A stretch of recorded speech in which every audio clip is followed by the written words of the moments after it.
Software engineering में जो software engineering की डेफिनेशन ही है, उसमें ये है कि आप अगर क्वालिटी की बात करें तो सबसे इम्पोर्टेंट चीज़ है क्वालिटी। यानी कि आपको 3 चीज़ें उसमें इम्पोर्टेंट है।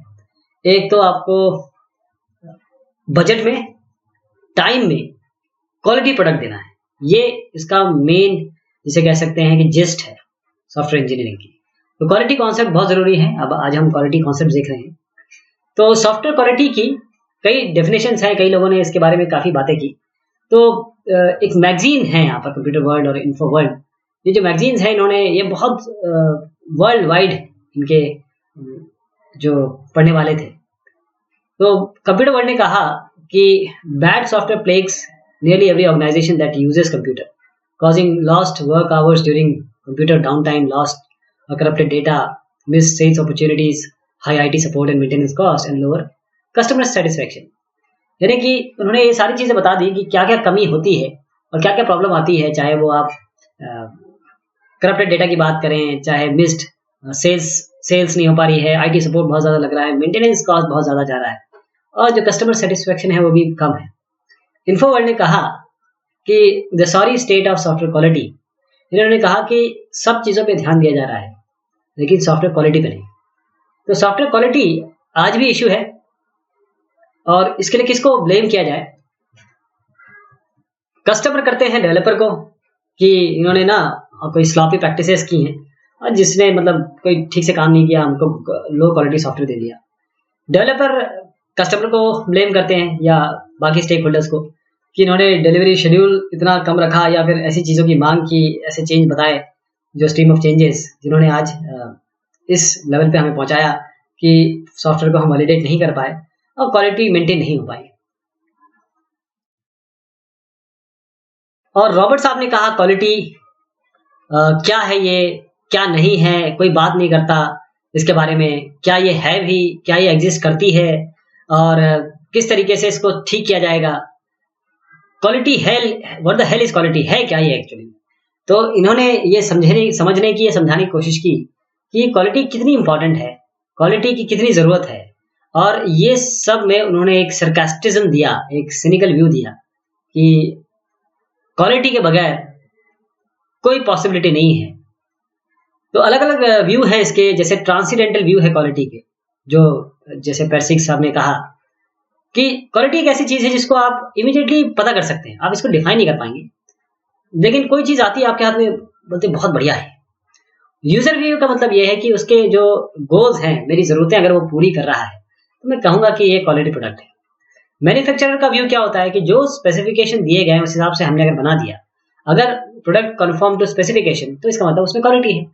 प्रोडक्ट व्यू का मतलब ये है कि ये सारे आपको पढ़ने हैं, सब सारे याद करने हैं और यही सारे क्वालिटी में लिखने हैं। तो प्रोडक्ट व्यू क्या है इसका? प्रोडक्ट व्यू का मतलब ये है कि उसमें जो इनहेरेंट फंक्शंस हैं, फीचर्स हैं, वो प्रोडक्ट क्वालिटी प्रोडक्ट है। और फाइनली वैल्यू बेस्ड, कि कस्टमर कितना ज़्यादा पे करने का तैयार है। अगर क्वालिटी अच्छी होगी तो अपने आप आपके पास लोग आएंगे, उसे खरीदने की कोशिश करेंगे। अब इसमें समझिए, एक एग्जांपल देता हूं आपको कि एक मोबाइल या एक प्रोडक्ट जो है एप्पल निकालता है और वहीं एक प्रोडक्ट कोई और एक्स कंपनी निकालती है। अब जैसे ही एप्पल का प्रोडक्ट आने वाला होता है, उसके पहले लाइन लग जाती है, लोग इसकी और बुकिंग करा लेते हैं, पैसे भी देने को तैयार हैं, लोग चाहते हैं कि बस मैं किसी तरीके से एप्पल का प्रोडक्ट खरीदूं। और वहीं दूसरे प्रोडक्ट आते हैं, उसके लिए इतनी मारामारी नहीं है, इतना लोग परेशान नहीं होते, लोग इसके लिए इतने उत्साहित नहीं होते। तो एप्पल के इसमें क्या चीज़ है, क्या चीज़ वो प्रोवाइड करते हैं? क्वालिटी, शायद क्वालिटी ही है जो एप्पल को बाकी चीज़ों से अलग बनाता है। जबकि देखिए एप्पल के साथ क्या क्या चीज़ें जुड़ी हुई है। एक तो ये सबसे महंगा प्रोडक्ट है, सबसे ज़्यादा महंगा एप्पल ही आता है। दूसरा ये है कि क्लोज है। एप्पल अगर आपने लिया तो इसका जो ऑपरेटिंग सिस्टम है वो सीधा क्लोज है। इसके लिए आपको चीज़ें भी, यानी कि अगर मोबाइल लिया तो लैपटॉप भी आपको एप्पल का चाहिए ताकि उसमें मैक ओएस हो, जो टैबलेट भी चाहिए वो भी वैसा हो। अब इन सब चीज़ों के कारण, क्लोज होने के बावजूद भी लोग इसी को प्रेफर करते हैं, इसकी तरफ कम जाते हैं। ऐसा नहीं कि ये मार्केट में नहीं है, ये भी मार्केट में है। बट मैं एक बात बता रहा हूँ कि अगर क्वालिटी देंगे तो लोग पैसे देने को तैयार हैं, लोग उसके प्रति एकदम आतुर हैं। तो क्वालिटी का जो डिक्शनरी मीनिंग है वो ये है कि कैरेक्टरिस्टिक या एट्रीब्यूट ऑफ समथिंग, किसी भी चीज़ की कुछ जो उसके अलग करने वाले या उसको पहचान देने वाले जो जो कैरेक्टरिस्टिक्स है उसे हम क्वालिटी कहते हैं। और सॉफ्टवेयर में दो टाइप की क्वालिटी अगर आप देखेंगे मेन है। एक तो क्वालिटी ऑफ डिजाइन, यानी कि रिक्वायरमेंट स्पेसिफिकेशन डिजाइन और सिस्टम इसमें क्या क्वालिटी आपने दी है, और दूसरा है क्वालिटी ऑफ परफॉर्मेंस, यानी कि जो आपके चीजें आपको बताई गई है उस हिसाब से या स्पेसिफिकेशन दिया गया है उसके हिसाब से आप कैसे इम्प्लीमेंटेशन कर रहे हैं, उसको कैसे कंफर्म कर रहे हैं। तो और फाइनली आता है यूजर सेटिस्फैक्शन। अगर यूजर सेटिस्फाइड है इसका मतलब क्वालिटी प्रोडक्ट है, यानी कंप्लायंट प्रोडक्ट है, अच्छी क्वालिटी का प्रोडक्ट है और डिलीवरी आपने विद इन बजट और विद इन शेड्यूल दे दी है। तो सॉफ्टवेयर क्वालिटी को अगर हम डिफाइन करें तो ये इफेक्टिव सॉफ्टवेयर प्रोसेस अगर आपने अप्लाई किया है इस तरीके से कि आपने एक ऐसा प्रोडक्ट क्रिएट किया है जो यूजफुल हो और जो मेजरेबल वैल्यू देता है जिन्होंने बनाया है और जो उसे यूज करते हैं। तो ये बेस्ट साहब ने दी थी और काफी अलग अलग अप्रोच है क्वालिटी की, लेकिन मेन मुद्दा एक ही चीज है कि आपको कस्टमर सेटिस्फैक्शन हो, कब कस्टमर उससे खुश हो और कब कस्टमर को वो चाहिए, उसकी रिक्वायरमेंट पूरी करता हो। तो इफेक्टिव प्रोसेस, अगर इफेक्टिव सॉफ्टवेयर प्रोसेस, ये इफेक्टिव सॉफ्टवेयर प्रोसेस की बात करें तो अगर आप इफेक्टिव सॉफ्टवेयर प्रोसेस लगाएंगे तो कोई भी हाई क्वालिटी सॉफ्टवेयर आप बना सकते हैं। और अगर मैनेजमेंट एस्पेक्ट हैं, जैसे कोई प्रोजेक्ट केओस नहीं होता है या कोई ऐसी चीज आती है जिसमें मैनेजमेंट एस्पेक्ट मैनेजमेंट कुछ ऐसी चीज कर देता है, चेक का बैलेंस नहीं रख पाता है, तो भी आप क्वालिटी जो है आपका पुअर होगी। सॉफ्टवेयर इंजीनियरिंग प्रैक्टिसेस, अगर इसको आप समझ लीजिए कि अगर आप डेवलपर एनालाइज नहीं करता है प्रॉब्लम को या डिजाइन करता है एक सॉलिड सॉल्यूशन को, दोनों ही चीजें बहुत क्रिटिकल है अगर आप हाई क्वालिटी सॉफ्टवेयर बनाना चाहते हैं। साथ में आपकी जो अम्ब्रेला एक्टिविटीज हैं जैसे चेंज मैनेजमेंट है, टेक्निकल रिव्यूज हैं, ये सब भी क्वालिटी को एक तरीके से एनहांस करती है। और यूजफुल प्रोडक्ट का मतलब क्या होता है, जो आपको कंटेंट दे, फंक्शन दे, फीचर दे, जो भी आपको जरूरत हो, यूजर की जरूरत है, वो अगर वो पूरी करता हो। और दूसरा ये है कि रिलायबल हो, एरर फ्री हो, एरर ना हो, उसमें दिक्कतें ना आए, बार बार हैंग हो जाए, बार बार कोई वायरस आ जाए, बार बार कोई दिक्कतें आ जाए, बार बार वो ब्रेक डाउन हो जाए। और दूसरा ये है कि जो इम्प्लिसिट रिक्वायरमेंट है उसके अलावा वो एक्सप्लिसिट रिक्वायरमेंट दे। जो चीज जैसे मान लीजिए आपको बोला गया कि देखिए ये x प्लस वाई 2 है, तो x 0 है, y 2 है, x 1 है, y 1 है, तो ये आपने बता दिया देखिए ऐसे साहब x और y ऐसा होना चाहिए कि 2 इनका एडिशन है। ये तो रिक्वायरमेंट्स है। लेकिन कुछ ऐसी चीजें जैसे अब अगर आप ये कर रहे हैं, मान लीजिए 10 नैनो सेकंड में कर रहे हैं और आपको बोला गया 10 नैनो सेकंड में होना चाहिए, आपने 5 नैनो सेकंड में करके दे दिया या और भी कम में करके दे दिया, तो वो एक ऐसी चीज है जो एडिशनल है, जो आपको अलग करेगी बाकी चीजों से। अब आता है एडिंग वैल्यू। एडिंग वैल्यू का मतलब ये होता है कि किस तरीके से आप अपने सॉफ्टवेयर में कुछ एक्स्ट्रा चीज दे रहे हैं, यानी कि आपका सॉफ्टवेयर मेंटेनेंस उसमें कम हो, बग फिक्सिंग बहुत कम हो रही हो और कस्टमर सपोर्ट कम हो, तो ये आपने वैल्यू दे दी ना एक तरीके से। यानी कि आपने कोशिश ये की कि जो कस्टमर है वो एक तरीके से आपके सॉफ्टवेयर लेके अपने बिजनेस गोल्स अचीव कर रहा है। तो फाइनल हमारा एम ये रहता है कि जो सॉफ्टवेयर है वो प्रोडक्ट रेवेन्यू दे, प्रॉफिटेबिलिटी दे बिजनेस को, और जो इंफॉर्मेशन है वो क्योंकि क्रूशियल है बिजनेस के लिए, वो भी इंप्रूव आप करके दे। ये एडिंग वैल्यूज है। और क्वालिटी डायमेंशंस की बात करें तो डेविड गार्विन साहब ने कहा कि कुछ चीजें ऐसी हैं जो हमें जो अभी तक हमने देखी अलग अलग चीजें, उसके अलावा भी कुछ चीजें हैं जो हमें देखनी चाहिए। उन्होंने 8 डायमेंशन दिए क्वालिटी के और उन्होंने कहा कि ये चीजों को फॉलो करेंगे तो बहुत अच्छा रहेगा। वो क्वालिटी डायमेंशंस क्या आते देखिए। पहले तो परफॉर्मेंस क्वालिटी। परफॉर्मेंस क्वालिटी का मतलब ये है कि क्या सवाल थे उनके, देखिए और भी है इसमें, ये उन्होंने अलग अलग ये 4 और ये 4 8 क्वालिटी डायमेंशंस है। तो परफॉर्मेंस क्वालिटी का मतलब ये है कि क्या सॉफ्टवेयर सारे कंटेंट फंक्शन फीचर डिलीवर करता है जो कि आपसे मांगे गए थे। फीचर क्वालिटी यानी कि क्या सॉफ्टवेयर ऐसे फीचर प्रोवाइड करता है जो एकदम सरप्राइज कर दें या डिलाइट, पहली बार में जो फर्स्ट यूजर है वो डिलाइटफुल हो जाए कि क्या चीज दे दी है, बहुत बढ़िया है। तो रिलायबिलिटी का मतलब ये है कि जो फेलियर है वो कितने हो रहे हैं। जब आपको जरूरत हो सॉफ्टवेयर की या प्रोडक्ट की, जब आप जरूरत हो तब आपके सामने वो काम कर रहा है कि नहीं कर रहा है, एरर फ्री है कि नहीं। कन्फर्मेंस मतलब जो लोकल या एक्सटर्नल सॉफ्टवेयर स्टैंडर्ड्स हैं उनको ये फॉलो करता है कि नहीं करता, किन किन को फॉलो करता है, जो कोडिंग कन्वेंशंस है उसको ठीक से फॉलो किया गया है कि नहीं किया गया है। और आपको अलग अलग चीजें जैसे डेटा इनपुट कैसे हो रहा है, मेन्यू सिलेक्शन कैसे हो रहा है, ये सारी चीजें कन्फर्मेंस में आती है। ड्यूरेबिलिटी का मतलब ये है कि क्या आप जब कहते सॉफ्टवेयर में मेंटेन और करेक्टेड, क्या आप सॉफ्टवेयर को चेंज कर सकते हैं और डिबग कर सकते हैं बगैर कोई साइड इफेक्ट को इंट्रोड्यूस किए हुए है, उस बगैर किसी साइड इफेक्ट के आए हुए। क्या ऐसा तो नहीं होगा कि हमने कुछ चीज ठीक की और वो और डिग्रेड हो जाए और खराब हो जाए। सर्विसिबिलिटी का मतलब ये होता है कि क्या हम सॉफ्टवेयर को चेंज और करेक्ट कर सकते हैं कम समय में, क्या सपोर्ट इतना है कि हम चीज़ों को ठीक और सही कर सकते हैं बहुत कम समय में, और आपको सपोर्ट इतना है सॉफ्टवेयर का। एस्थेटिक्स का मतलब ये है कितना सुंदर है, कितना एलिगेंट है, यूनिक फ्लो है, कोई ऐसी चीज़ तो नहीं है जो बड़ी हार्ड लग रही है, बड़े स्मूथ फ्लो। परसेप्शन का मतलब ये है कि कई प्रेजुडिसेस होती है, जैसे मैंने एप्पल का आपको एग्जांपल दिया, ये प्रेजुडिस भी है। अगर मैंने वो चीज़ यूज़ कर ली, मुझे अच्छा लग गया, तो मैं उसे यूज़ करूंगा, चाहे वो अगला प्रोडक्ट उसका थोड़ा बहुत 19-20 ही क्यों ना हो। कुछ और व्यूज भी हैं, कई लोगों ने अलग अलग व्यू दिए, लेकिन कुछ चीजें जो निकल के आई जिसको बड़ा लोगों ने पसंद किया और जो आज भी क्वालिटी फैक्टर के नाम पे हैं और वो बड़े फॉलो होते हैं, तो वो मैकाज क्वालिटी फैक्टर है, आईएसओ के 9126 क्वालिटी फैक्टर्स हैं, कुछ टारगेटेड फैक्टर्स भी हैं। तो मैकाज साहब ने कहा कि देखिए मेन चीज क्या आती है, एक तो आप देखिए कि ऑपरेशन, जब प्रोडक्ट का ऑपरेशन हो रहा है, प्रोडक्ट का जब ट्रांजिशन हो रहा है, प्रोडक्ट का जब रिवीजन हो रहा है, यानी उन्होंने फोकस किया 3 चीजों पे। उन्होंने कहा ऑपरेशनल कैरेक्टरिस्टिक्स यहाँ पर आ गई, उन्होंने कहा जब उस पर चेंज हो रहा है तो कितनी एबिलिटी है ऑफ इट्स अंडरगोइंग चेंज। फिर उन्होंने कहा कि जब किसी नए एनवायरनमेंट में ले जा रहे हैं, यहाँ पर जैसे ट्रांजिशन में आता है, नए एनवायरनमेंट में ले जा रहे हैं तो क्या क्या हो रहा है, किस तरीके से वो रिएक्ट कर रहा है। तो प्रोडक्ट रिवीजन, प्रोडक्ट ऑपरेशन देखते हैं पहले, करेक्टनेस कितनी है इसकी, रिलायबिलिटी, यूजेबिलिटी, इंटीग्रिटी, एफिशिएंसी कितनी है प्रोडक्ट रिवीजन ऑपरेशन की। फिर प्रोडक्ट रिवीजन में उन्होंने कहा maintainability, flexibility, testability. Product transition में उन्होंने कहा पोर्टेबिलिटी, रीयूजेबिलिटी, इंटरऑपरेबिलिटी। तो ये सब 9 को उन्होंने मिला के कहा कि ये है मैकाज क्वालिटी फैक्टर, ये सारी चीजें हमें जरूरी है। और इस तरीके से जो अलग अलग चीजें उन्होंने बताई करेक्टनेस की, कि क्या सारे स्पेसिफिकेशन फॉलो हो रहे हैं, रिलायबिलिटी क्या क्या वो हमारे पास वही काम कर रहा है जो उससे इंटेंडेड चीजें हैं रिलायबिलिटी। और ये रिलायबिलिटी वाली रिलायबिलिटी नहीं है कि जो software work probability of software working fine और working error free for specified amount of time, specified period वाली रिलायबिलिटी नहीं बोली उन्होंने कहा कि जो इंटेंडेड फंक्शन है वो कर रहे हैं कि नहीं कर रहे हैं। एफिशिएंसी का मतलब ये है कि कितने रिसोर्स और कितने कोड ये यूटिलाइज कर रहे हैं, कितना ज्यादा एफिशिएंट है। इंटीग्रिटी का मतलब ये है कि जो अनऑथराइज पर्सन है उनको किस तरीके से रोका जा रहा है।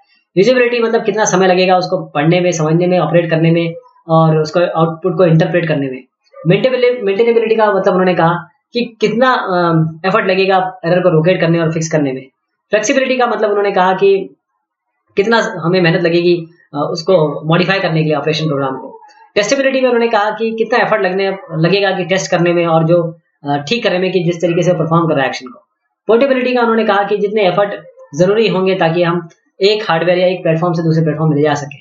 रीयूजेबिलिटी का उन्होंने कहा कि किस तरीके से हम एप्लीकेशन को दूसरी जगह भी यूज कर सकते हैं, पैकेज कर सकते हैं, क्या स्कोप है इसका। इंटरऑपरेबिलिटी का मतलब ये कहा कि किस तरीके से एक सिस्टम को दूसरे के साथ कपल किया जा सकता है।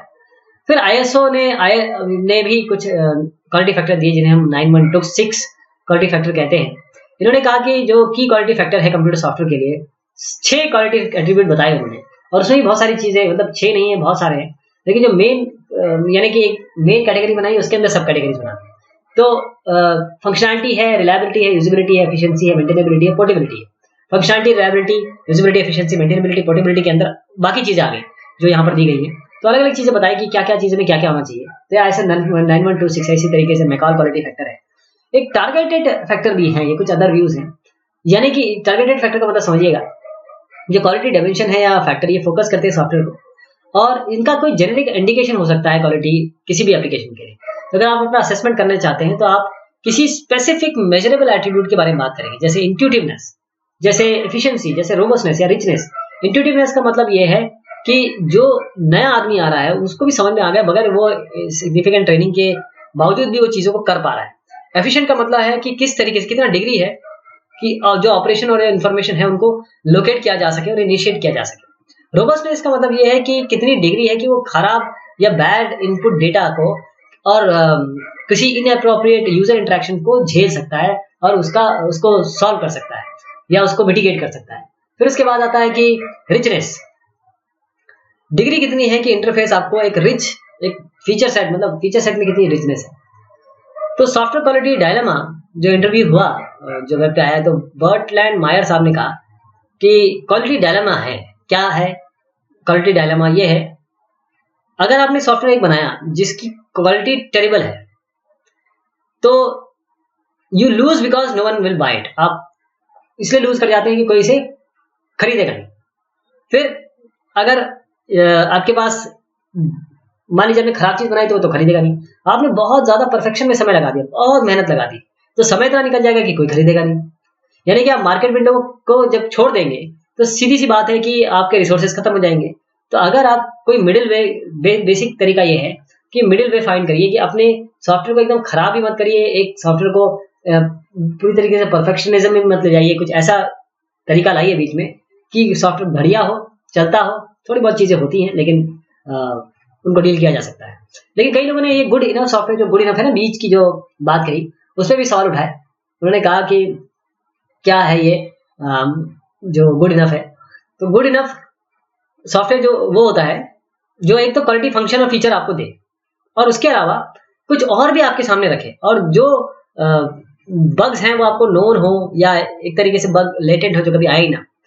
जो आर्ग्यूमेंट देते हैं गुड इनफ के अगेंस्ट, उन्होंने कहा कि it is true that good enough work may work in some application, कुछ समय कुछ जगह तो कर सकते हैं, लेकिन आप ध्यान दीजिए कि अगर आप 1.0 अपने वर्जन रिलीज किया, लोगों ने चलिए आपके नाम पे खरीद भी लिया, तो ये 2.0 कभी नहीं खरीदेंगे, 2.0 कभी नहीं आएगा, कोई नहीं खरीदेगा इसको। तो इसलिए बहुत जरूरी है कि ये गुड इनफ को बहुत ही बेस्ट इनफ बनाया जाए। कॉस्ट ऑफ क्वालिटी, हम जानते हैं कि क्वालिटी बहुत इंपॉर्टेंट है, लेकिन ये आपको पैसा भी आपका लगेगा, एफर्ट भी लगेगा, यानी कि बहुत ज्यादा इसमें एफर्ट आपका लगने वाला है। तो क्वालिटी, जो कॉस्ट ऑफ क्वालिटी, जो पैसा मैं बता रहा हूँ कि क्वालिटी को मेंटेन करने का या क्वालिटी देने का कॉस्ट लगेगा, तो वो कॉस्ट क्या क्या हो सकती है। एक तो प्रिवेंशन कॉस्ट है, एक इंटरनल फेलियर कॉस्ट है, और एक एक्सटर्नल फेलियर कॉस्ट है।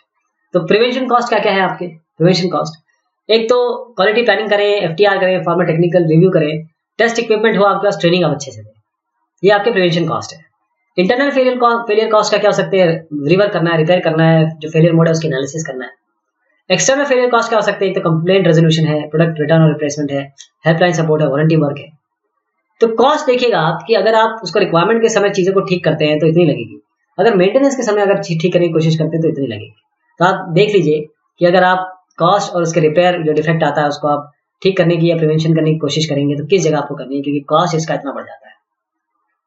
क्वालिटी और रिस्क की बात करें तो लोग अपना जॉब, अपना कंफर्ट, अपनी सेफ्टी, अपना एंटरटेनमेंट, अपना डिसीजन सारा का सारा कंप्यूटर सॉफ्टवेयर पे छोड़ देते हैं। अब एक छोटा सा एग्जांपल मैं आपको बताऊंगा। तो लो क्वालिटी सॉफ्टवेयर का क्या इफेक्ट हो सकता है, लोगों की जान जाती है।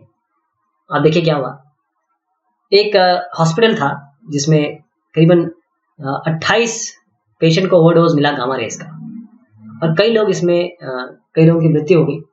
और जब मृत्यु हुई इसमें आप देखिए कि केवल एक जो प्रॉब्लम हुई थी ये थी कि जो हॉस्पिटल के टेक्नीशियन थे उन्होंने मॉडिफाई कर दिया जो डोज है रेडिएशन की, ताकि अलग अलग जो पेशेंट्स हैं उनको अलग अलग डोज दी जा सके, और ओवरडोजिंग के कारण कई लोगों की मौत हो गई एक सॉफ्टवेयर के कारण। तो ये स्टोरी बड़ी कॉमन है, और ये आपके सॉफ्टवेयर पे कई चीज़ें डिपेंडेंट है। अगर आप कोई पेंशन मैनेजमेंट बना रहे हैं, कोई health care administration, homeland security बना रहे हैं, तो भी बहुत इंपॉर्टेंट है कि आप ध्यान रखें कि आगे चल के कोई चीज़ अगर खराब हो जाती है ऑन बैड, तो फिर वो बहुत इंसानियत के लिए खतरा हो जाती है। इसीलिए लिटिगेशन इश्यूज ये सारे आएंगे आपके। क्वालिटी और सिक्योरिटी की बात करें तो सिक्योरिटी भी क्वालिटी से बहुत रिलेटेड है। क्वालिटी मतलब सिक्योरिटी भी एक बहुत बड़ा एक फैक्टर है क्वालिटी का। क्वालिटी अपने आप में नहीं है कोई चीज़, क्वालिटी बहुत सारी चीज़ों को मिला के क्वालिटी कही जाती है, तो उसमें सिक्योरिटी भी। तो सिक्योरिटी का मतलब ये है कि सिक्योरिटी, रिलायबिलिटी, अवेलेबिलिटी, डिपेंडेबिलिटी, ये कितनी है जो आप जब डिजाइन कर रहे हैं, आर्किटेक्चर बना रहे हैं, टेस्ट कर रहे हैं, कोडिंग फेस कर रहे हैं, उस समय किस तरीके से आप ये सब चीजें प्रोवाइड कर रहे हैं। ये सब चीजें, एक प्रॉब्लम आती है तो जो बग्स होते हैं, जो फ्लॉज होते हैं, फ्लॉज का मतलब ये होता है कि जो फ्लॉ मैंने अभी आपको बताया कि जिससे इंसानी नुकसान हो सकता है, ये आपको कम से कम करना है। इसको मतलब आप समझ लीजिए कि क्वालिटी का मतलब ये नहीं कि आपका जो जब चीजें आए तो बहुत सुंदर लगे, लेकिन उससे किसी की कोई नुकसान ना हो, किसी की हानि ना हो। जो इम्पैक्ट है मैनेजमेंट एक्शन का, कई बार क्या होता है कि मैनेजमेंट के डिसीजन इतने ऐसे होते हैं और इस तरीके के होते हैं कि वो जो डिसीजन है वो चीजों को और खराब कर देते हैं। जैसे एस्टिमेशन डिसीजन है, शेड्यूलिंग डिसीजन है, रिस्क ओरिएंटेड डिसीजन है, ये सारे मैनेजमेंट को लेने होते हैं। अगर ये डिसीजन ठीक नहीं बनते हैं तो फिर केओस आएगा और फिर से क्वालिटी खराब होगी। तो कैसे आप सॉफ्टवेयर क्वालिटी को अचीव करेंगे? सॉफ्टवेयर क्वालिटी अपने आप नहीं आ जाती।